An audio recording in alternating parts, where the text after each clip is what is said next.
Faça isso. Juízes, capítulo de número 13. Juízes, capítulo de número 13.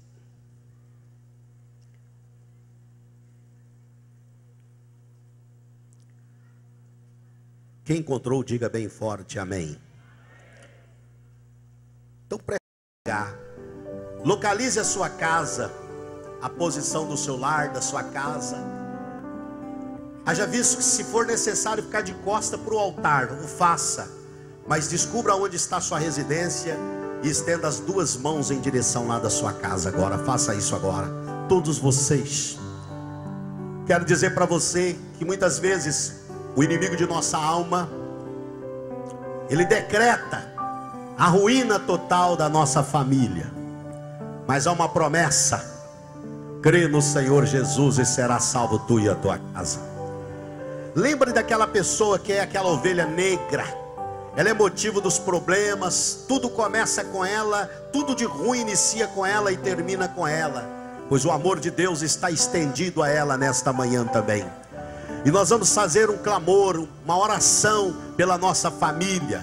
Mas oração regada com lágrimas, com sinceridade, com orações genuínas que saem da nossa alma. Porque eu quero dizer, se você orar com intensidade, com vontade, com desejo, o céu desce até este lugar de maneira gloriosa. Senhor nosso Deus e nosso Pai, Pai de nosso Senhor e Salvador Jesus Cristo, nós queremos neste momento, meu Deus, tirar alguns minutos para elevarmos a nossa voz diante do teu trono de juízo, diante do teu trono de justiça, mas também diante do seu trono de misericórdia, para que o Senhor olhe neste exato momento para aquelas pessoas que fazem parte da nossa família, aquelas pessoas que têm o nosso mesmo sangue, Senhor, pessoas que nós gostaríamos que elas estivessem nesta manhã, ou até mesmo participando desse congresso, na tua presença, mas elas estão distantes da tua palavra, estão distantes, meu Deus, da salvação. Meu Deus, eu te peço no nome de Jesus agora, olha para esta mãe que está aqui. Quem sabe, meu Deus, enquanto ela estava recebendo o alimento espiritual, ela ansiava pela presença do filho do seu lado esquerdo ou direito. Esta esposa que ansiava pela presença do marido e dos filhos, os filhos que estão aqui e poderiam estar dizendo: meu Deus, o quanto é importante os meus pais estivessem aqui comigo nesta manhã, Pai, mas a realidade não é esta. Elas estão a bilhões de quilômetros da sua existência. Meu Deus, Satanás conseguiu cegar o entendimento delas, distanciá-las do teu amor. Mas eu te peço, meu Deus, nesta manhã, que a tua mão poderosa, que não há distância que a tua mão não consiga alcançar, possa agora alcançar a esta pessoa aonde ela estiver, estender a sua mão. Mas eu preciso da sua atenção nesta manhã. Todas as vezes que o povo de Israel faziam alguma coisa que era mal aos olhos de Deus, faziam coisas que desafiavam o cânon divino, faziam coisas que entristeciam o coração de Deus, Deus os entregava nas mãos dos inimigos por um período de tempo. Para quê? Para humilhá-los? Para quê? Para vingar deles, para eles fazerem uma retrospectiva de vida. Escute, para eles lembrarem que a mão de Deus sempre esteve do lado deles, para eles recordarem as ações bélicas que Deus havia feito na vida deles. Muito bem. E a palavra de Deus diz no texto que ora acabamos de ler, que Israel fez o que era mal perante o Senhor, e o Senhor o entregou nas mãos dos filisteus por 40 anos. 40 anos não são 4 dias, não são 4 semanas, não são 4 meses e nem são 4 anos. Também do nazireado por um período de tempo, mas este menino queria nascer. O voto de nazireado dele era desde o dia que ele nasceu. Ele começou a quebrar os votos que ele tinha que guardar. Ele era um nazireu. O nazireu não podia tocar no cadáver de um animal. E ele toca no cadáver ali daquele leão morto e tira da barriga dele um favo de mel que estava e sai a comer pelo caminho. Ali ele começa a quebrar um dos votos do nazireado. Mas quando ele chega na casa da noiva, há um banquete, existem muitos convidados, e ali então ele toma uns bons goles de vinho, quebrando mais um voto do nazireado, porque um nazireu de Deus não podia beber e nem comer nada que procedesse da videira. E ele vai caindo. A gente tem que tomar cuidado, meus queridos, porque a queda, ela nunca é de repente, ela começa com processo. Deixa-se de orar hoje, deixa de santificar a vida hoje, deixa de se consagrar hoje, deixa de guardar princípios bíblicos que a nós foram ensinados, deixa de se dizimar hoje, de se ofertar hoje, deixa-se a oração, o jejum. E a queda nunca ela acontece da noite para o dia, ela é um processo. Ninguém cai porque quer cair, ninguém cai porque escolheu cair, é um processo. A gente vai deixando de guardar certos valores, e esses valores podem trazer para nós um prejuízo imensurável na vida espiritual. Você quer fazer um teste? Você pega uma rã e coloca ela numa água quente, joga ela numa água quente. A panela está ali no fogo, e ali a temperatura está alta, fervendo a água. Joga uma rã, a rã vai bater na água e pular. Mas se você pegá-la e assentar ela numa panela e botar água fria, e você ir no fogo e acender o fogo, no fogo brando, ela vai morrer cozida, porque ela vai se adaptando. Olha aqui, a temperatura da água. A queda nunca acontece de repente. As pessoas que caíram hoje, que não estão no nosso meio mais, que quando você olha para o lado esquerdo ou direito e você sente saudade daquela pessoa, ela não caiu da noite para o dia. Foi um conjunto de pequenas coisas que foram tirando ela da presença de Deus. Olha bem, Sansão estava caindo e não estava percebendo a queda. A palavra de Deus mostra, escute isto, que ele foi se afundando mais, que ele não foi se gerenciando, se policiando, se monitorando. E ele então conhece uma outra mulher que foi a perdição da sua vida, chamada Dalila. Vocês já viram o filme Sansão e Dalila? E ele começa a apaixonar por ela, e ela tinha sido um instrumento para tentar destruir a vida dele naquela época. Como foi? Porque ele era o terror dos filisteus. Quando ele chegava em Gaza, os filisteus ficavam apavorados, porque quando ele chegava, o Espírito do Senhor se apoderava dele. E nós vamos ver na Bíblia que ele com uma queixada de uma jumenta fresca, ele matou mais de 1000 filisteus ali numa batalha num só dia. Você sabe o que é um homem lutar com 1000 homens e matá-los? Então ele era o terror. E ele disseram assim: nós precisamos urgentemente minar a força desse homem.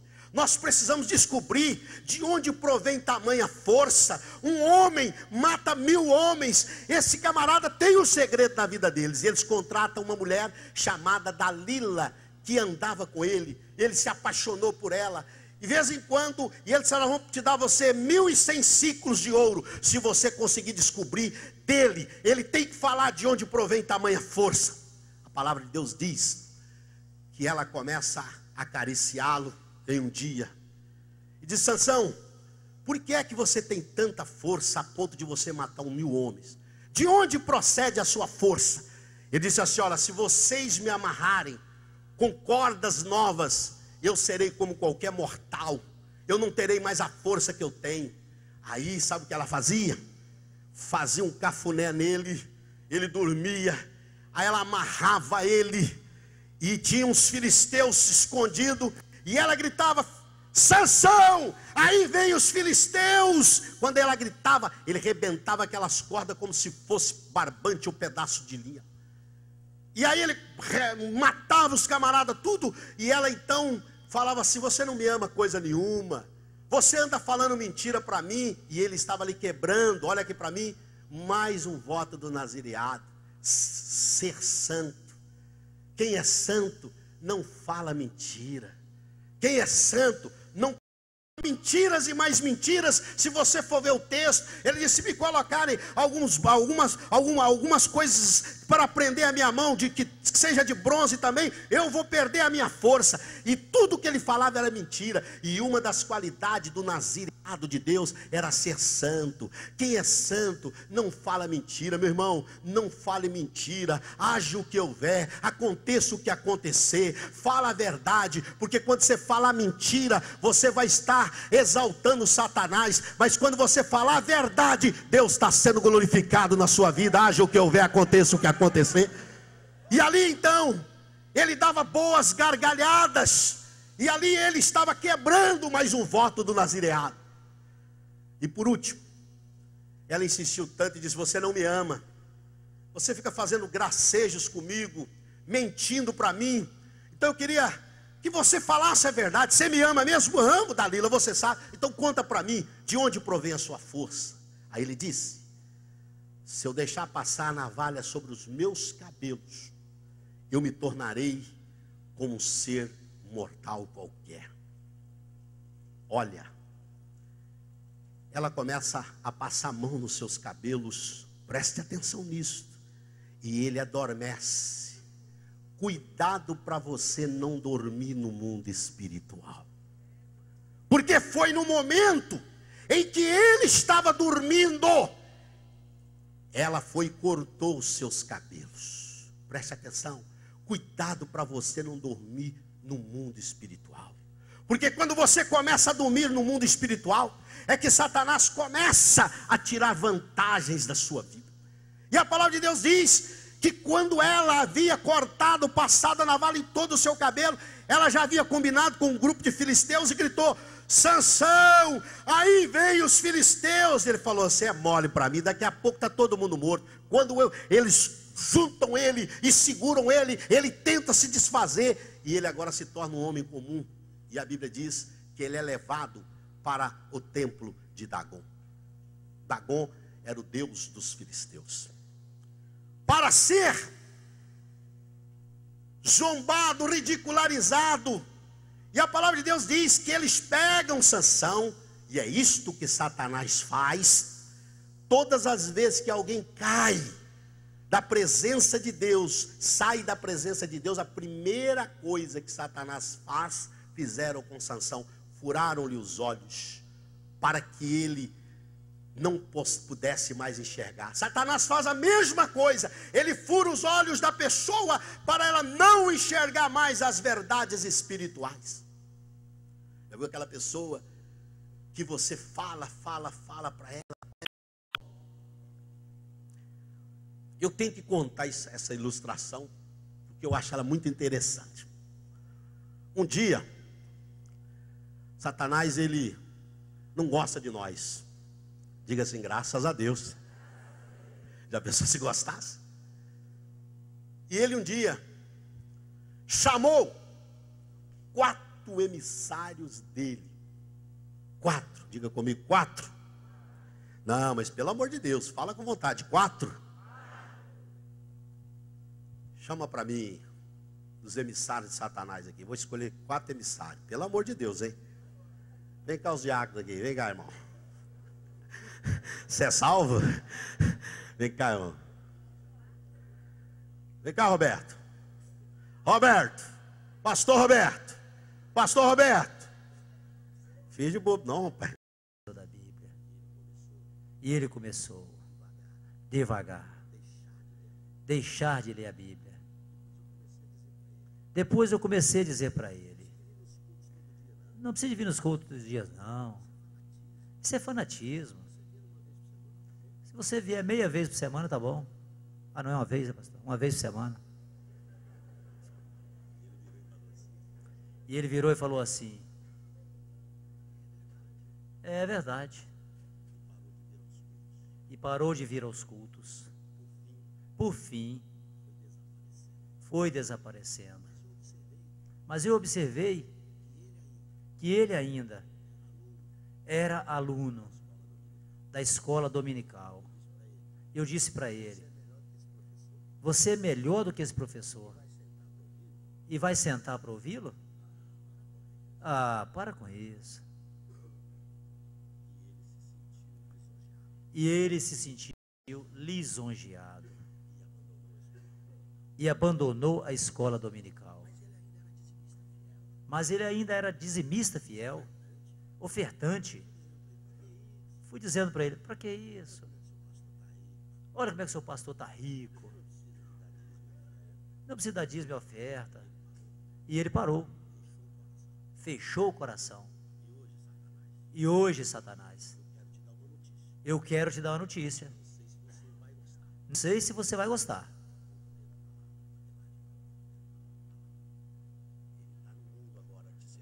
Ele está no mundo agora te servindo.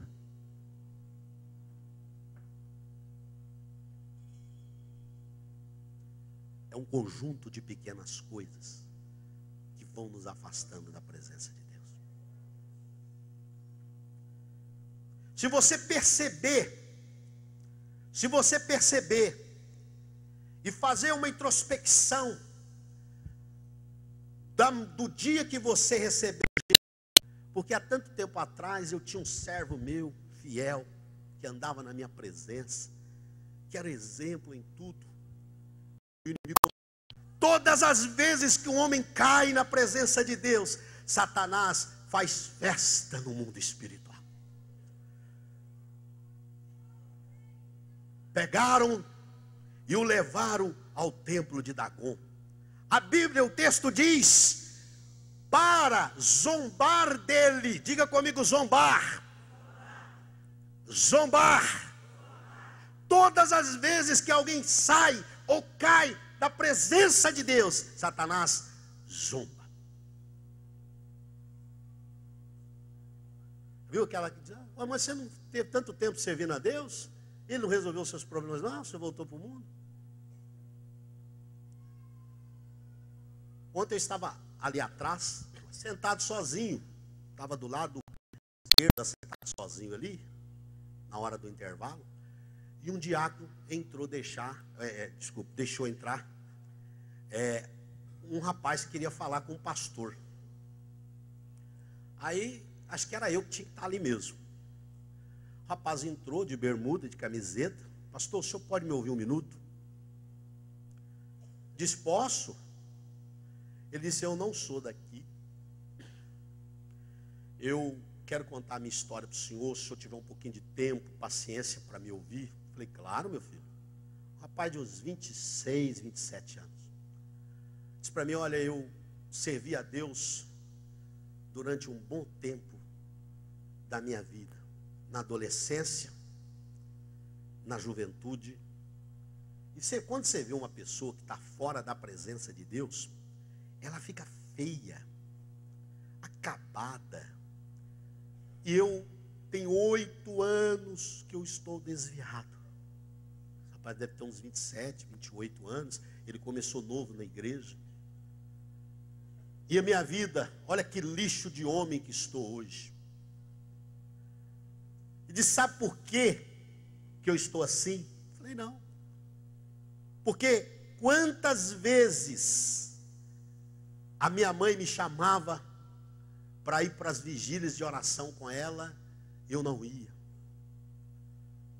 Quantas vezes minha mãe chamava para ir ao culto de Santa Ceia, eu desprezava. E ele foi pontuando algumas coisas na vida dele. E disse: pastor, não queira cair nunca. Olha que coisa. Não queira cair nunca. Porque a gente se distancia tanto de Deus, que para voltar é muito difícil. Eu já tentei várias voltas, minhas foram frustradas. Eu já tentei na igreja tal, na igreja tal, na igreja tal. Eu virei e falei para ele assim: eu acho que você está começando errado. Não procure placa de igreja, porque Deus, Jesus, nunca conseguiu ver alguém prostrado e caído. Em toda a história bíblica, você vai ver Deus sempre levando a mão e puxando o caído. Não busque recurso em homens, busque recurso naquele que é o autor e consumador da sua fé, naquele que é a razão da tua existência. E ali comecei a conversar com ele, e aí ele começou a chorar, e ele falou assim: o senhor pode fazer uma oração por mim agora? Irmãos, eu fui abraçar o rapaz ali naquele canto. Ele estava cheirando mal, estava morando na rua. Você está entendendo? Estava morando na rua. E ele falou para assim: eu quero só o telefone do seu número do telefone, porque eu quero testemunhar aonde eu estiver, que Deus é o Deus que resgata a identidade dos outros. Não existe tempo perdido para Deus. Não existe tempo perdido para Deus. E vocês vão ver isso agora, no encerramento desta mensagem. Ali está Sansão sendo ridicularizado e zombado. É assim que acontece. Ué, mas você ficou tantos anos na igreja, Deus não resolveu, você resolveu sair? Ué, cadê aquela Bíblia que você carregava? Ué, onde está você que todo dia passava na porta da minha casa, alegre, com violão tocando? E agora? Aí sabe o que aconteceu? Ele estava cego. Ele não enxergava. Meu Deus. E ele pediu a um moço que estava próximo dele, que estava conduzindo ele para o templo: você consegue me levar? Escute, as estruturas que sustentam esse templo de Dagon? O cara não entendia o que ele estava pedindo. Pois não. E quando Sansão entra no templo de Dagon, eles começam a glorificar o Deus de Dagon, o Deus Dagon, e dizer: Dagon colocou, olha só, Sansão nas nossas mãos. Cadê a força dele? Cadê o homem que matava 1000 filisteus? Puseram-no. Ele abraçou as duas estruturas que suportavam o peso das galerias. E ele fez uma oração. Meu Deus. Deus, quando ouve uma oração de um justo, Ele levanta do trono para resolver a parada. Ele diz: Senhor, naquele dia, naquele momento, ele não mentiu mais. Ele procurou santificar a vida dele. Ele certamente deve ter feito uma retrospectiva dos votos do nazireado que ele havia quebrado. E ele diz assim: Senhor, que eu vingue pelo menos um dos meus olhos que foram vazados, ainda que eu morra com todos os filisteus. Havia aproximadamente 3.500 pessoas no templo. Escute, naquele momento, aprenda uma coisa: você pode, entenda isso que eu vou falar, achar que para a sua história não tem resgate mais. Você pode pensar que Deus está a bilhões de quilômetros da sua existência, quando na verdade Ele está a um palmo da sua respiração. Para que eu vingue pelo menos um dos meus olhos, ainda que eu morra com todos os filisteus. Seus cabelos começaram a crescer novamente, seus músculos, e a palavra mostra que no meio da humilhação, Deus renova a força nossa. E a palavra de Deus diz que ele começou a sacudir aquela coluna de um lado para outro. E a palavra de Deus diz que de repente o templo de Dagon veio abaixo. E Ele matou mais na sua morte do que em vida. O que eu quero ensinar para você? Todas as vezes que eu humilho, a mão de Deus me levanta. Olha aqui, renovado e restaurado.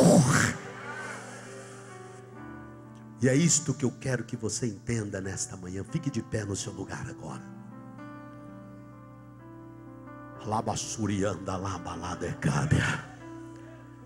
Deus é um Deus que resgata a nossa história. Quando Satanás achou que o último lugar dele no templo de Dagom iria parar na humilhação, Deus faz da humilhação uma exaltação na vida daquele homem. E eu quero que você entenda. Jogue as duas mãos para o alto agora. Eu quero pedir a Lu que cante novamente em adoração. E eu quero que você levante as duas mãos para os céus, e que você possa fazer com que este cântico não seja apenas um cântico, mas seja uma oração a Deus. Porque filho de Deus não tem tempo perdido, não tem passado perdido. Deus escreve história nova, resgata a identidade, resgata a história nova. Levante as suas mãos para o alto agora. Em adoração. Você que conhece, cante. Eu me rendo a ti. Cante adorando a Deus. Tu és como um rio. Quero pedir aos membros do Conselho do Estado que subam aqui no altar. Rios de águas vivas flui dentro de mim. És manancial. Aleluia, Senhor. Fonte inesgotável, traz vida ao coração. Como o rei Davi, quero te adorar. Minha alma canta a ti, Senhor, em adoração. Dignas de louvor, majestade santa. Meu prazer é te dizer, te amo, ó Senhor. Quero fazer algo aqui. Tudo que começa com oração termina em vitória.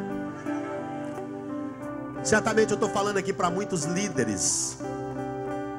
Quem sabe você está aqui nesta manhã e você pode estar pensando: eu já tinha desistido, puxa vida. Quer dizer que Deus está recomeçando tudo de novo com você. Eu queria orar por você, mas queria fazer algo. Altar é o lugar mais importante que existe numa casa de oração. Ela pode ser simples, luxuosa, mas tem que ter um altar. Sabe por quê? Não às vezes por causa daquele que ministra, mas por causa daquele que fala através daquele que ministra. E você que estava sentindo fraco, desanimado, achando que, puxa vida, não vai dar mais, e quer receber oração, sai do seu lugar e vem aqui na frente, em adoração. Vai lá, Lu, me ajude. Oração nunca é demais, hein? Rendo a ti. Alabassura e anda lá. Tu és como um rio, rio de águas vivas, flui dentro de mim. O Senhor vai fluir dentro de você. Alabassura e anda lá, balada e cábia. Oh, glória! Fonte inesgotável, traz vida ao coração. Como o rei Davi, até você que é pastor, às vezes está sentindo. Deus vai reconstruir a sua história. Deus vai resgatar a sua história. Em adoração, Alabassure canta la balada e cábia. dignas de Eda labachai. louvor, Canta glória. majestade santa.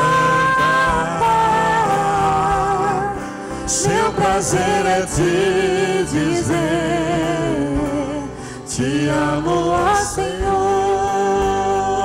Como o rei Davi. Como o rei Davi, quero te adorar. Esse rapaz aqui, ó. Minha alma canta a ti, Senhor, em adoração. Dignas de louvor, majestade santa. Meu prazer é te dizer, te amo, ó Senhor.